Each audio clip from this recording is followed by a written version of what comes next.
बिस्मिल्लाहिर्रहमानिर्रहीम। इह्याउल-उलूम में ये हदीस पाक दर्ज है। हज़रत माक़ल बिन यसार रज़ियल्लाहु ताला अन्हु फरमाते हैं, हमारे आका व मौला सल्लल्लाहु अलैहि वसल्लम ने इरशाद फरमाया, लोगों पर एक ज़माना आएगा जिसमें उनके दिलों के अंदर कुरान ऐसे पुराना हो जाएगा जिस तरह जिस्म पर कपड़े पुराने हो जाते हैं। उनका हर काम लालच की वजह से होगा जिसमें कोई खौफ नहीं होगा। जो भी उनमें से नेकी करेगा वो कहेगा कि ये मकबूल है, और जो बुराई करेगा वो कहेगा कि इसे बख्श दिया जाएगा, यानी इस बुराई की माफ़ी मिल जाएगी। इस हदीस पाक पर गौर फरमाइए। हज़रत इमाम ग़ज़ाली अलैहि रहमत इस हदीस पाक की कुछ तशरीह और तौज़ी इस तरह फरमाते हैं। वो फरमाते हैं कि पहले लोग नेक अमल करते थे, उन्हें ये भी नेक अमल करने के साथ साथ खौफ रहता कि कहीं ये रद्द ना हो जाए, और उनसे कोई बुराई हो जाती थी तो उनको बड़ी फिक्र होती थी, और रात दिन जो है वो इबादत करने के बावजूद रोते रहते थे। लेकिन आजकल आका करीम सल्लल्लाहु अलैहि वसल्लम के फरमान के मुताबिक पहले लोगों के हालत के बिल्कुल आज कल के लोगों की हालत उल्ट है। कैसे उल्ट है? क्योंकि आका करीम सल्लल्लाहु अलैहि वसल्लम ने खुद फरमा दिया था कि लोगों के दिलों के अंदर कुरान पुराना हो जाएगा जिस तरह जिस्म पर कपड़े जो है वो पुराने हो जाते हैं। मैं जो इससे मतलब समझा हूँ वो ये कि जिस तरह जिस्म पर कपड़े पुराने हो जाएं तो वो उतार लिए जाते हैं और उनको पहना नहीं जाता और उन कपड़ों से नफरत की जाती है, तो इसी तरह हुजूर ने फरमाया ज़माना आएगा कुरान पुराना हो जाएगा। तो इसका मतलब जो मैं समझा कि कुरान पाक को भी लोग पुराने कपड़ों की तरह समझेंगे, और वो ज़माना आज आ गया है कि कुरान पाक से लोगों की दूरी है। पहले लोग खुद पढ़ते थे, फिर एक ज़माना आया कि मदरसे के बच्चों से हुफ़ाज़ से कुरान पाक पढ़वाते थे।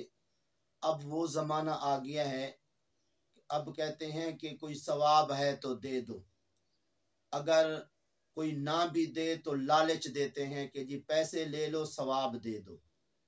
तो ज़रा गौर फरमाइए हमारी क्या हालत हो गई है, कुरान से कितनी दूरी है, और इस तरह आज कुरान से दूर होने की वजह से कितनी परेशानियों का हमें सामना है।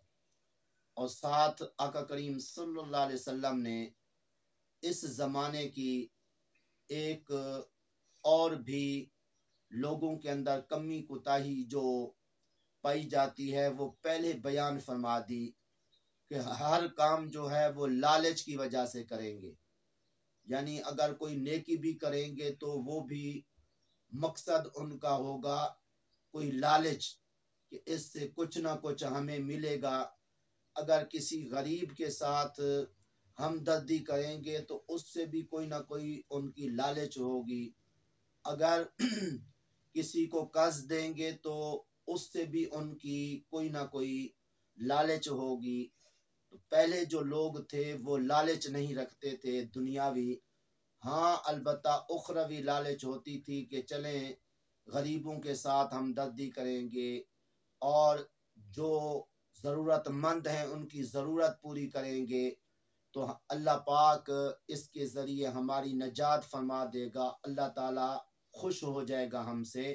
لیکن آج کل کے لوگوں کی حالت آپ حضرات کے سامنے ہے۔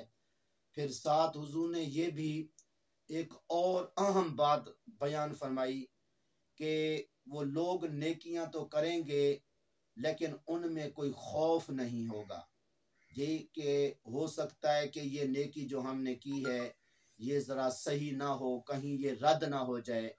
لیکن آقا کریم صلی اللہ علیہ وسلم نے فرمایا، جس زمانے کی حضور نے بات کی کہ اس زمانے کے اندر لوگ نیکیاں کریں گے تو بڑے فخر سے کہیں گے کہ یہ نیکی تو ہماری ضرور قبول ہوگی، اگر یہ نیکی ہماری قبول نہ ہوئی تو پھر ہوگی کون سی نیکی قبول۔ ذرا دیکھیے کہ پہلے لوگ نیکیاں کر کے بھی ڈرتے تھے کہ کہیں رد نہ ہو جائے، لیکن آج کل لوگ نیکی اگرچہ جس طرح کرنے کا حق ہے وہ اس طرح کرتے بھی نہیں ہیں، پھر بھی کہتے ہیں کیوں نہ جناب یہ ہماری نیکی قبول ہوگی، یہ نیکی ہماری قبول ہونی ہی ہونی ہے۔ تو ذرا غور فرمائیے، اسی طرح جان بوجھ کے برائی بھی کر کے کہتے ہیں اللہ بخش دے گا، اور بڑے فخر سے تکبر سے کہتے ہیں۔ تو اس طرح پہلے لوگ تو کوئی برائی نہ بھی ہوتی تھی تو وہ ڈرتے تھے جی کہ کہیں ہم سے کوئی برائی نہ ہو جائے، لیکن آج کل بڑے فخر سے برائیاں بھی کر کے کہتے ہیں اللہ تعالیٰ ہمیں بخش دے گا، اور ہمیں نہیں بخشے گا تو کس کو بخشے گا۔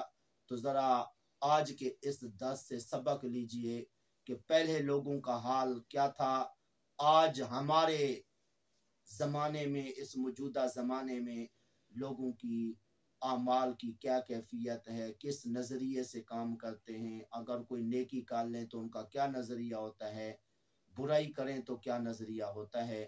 اس سے ہمیں عبرت حاصل کرتے ہوئے آئندہ اپنی زندگی کے اعمال کو جو ہے وہ اچھا کر لینا چاہیے۔